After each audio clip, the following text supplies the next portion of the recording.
মানে আমাদের দুজনের যেমন ছোটোখাটো সংসার এইভাবেই চলছে। আমাদের প্রচুর টাকা নেই, প্রচুর একটাও বাড়ি নেই, আমাদের প্রচুর ধন সম্পত্তি নেই, কিন্তু আমাদের স্বপ্ন আছে যে আরও ভালোভাবে হয়তো থাকতে পারতাম।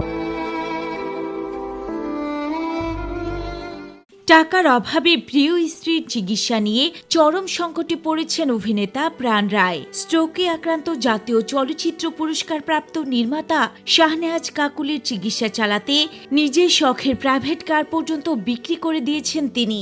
প্রাপ্তি তো থাকেই মানুষের, মানুষ যা চায় তা তো পায় না। তবুও প্রতিদিনের বাড়তে থাকা খরচ সামলানো কঠিন হয়ে পড়েছে। প্রাণ রায়ের ভাষ্য, বর্তমানে কাকুলির চিকিৎসায় প্রতিদিন ৮,০০০ টাকারও বেশি ব্যয় হচ্ছে। স্ট্রোকের পর তিনি আংশিক প্যারালাইজড হয়ে পড়েন, মুখের একাংশ বেঁকে গিয়েছে, স্বাভাবিকভাবে কথা বলতে পারছেন না, বাম হাত ও পা একেবারেই নাড়াতে পারেন না, হাতে তীব্র ব্যথা রয়েছে, সেটি কমানোর চেষ্টা চলছে চিকিৎসকদের তত্ত্বাবধানে।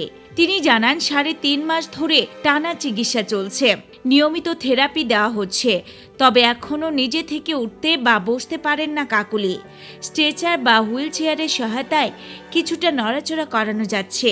এইটুকু এখন বড় প্রাপ্তি বলে মনে করছেন প্রাণ রায়। গত বছরের অক্টোবরে অসুস্থ হয়ে পড়লে দ্রুত হাসপাতালে নেওয়া হয় কাকুলিকে।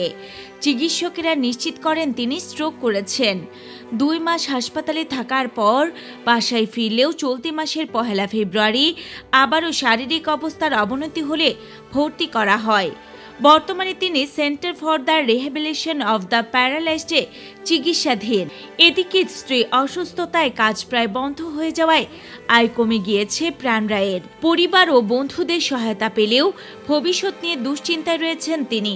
প্রয়োজনে সরকারি সহায়তার আবেদন করবেন বলেও জানিয়েছেন এই শিল্পী। অভিনয় শিল্পী সংঘ পাশে দাঁড়ালেও পরিচালক সমিতির দিক থেকে প্রত্যাশিত সাড়া পাননি বলে আক্ষেপ এই অভিনেতার।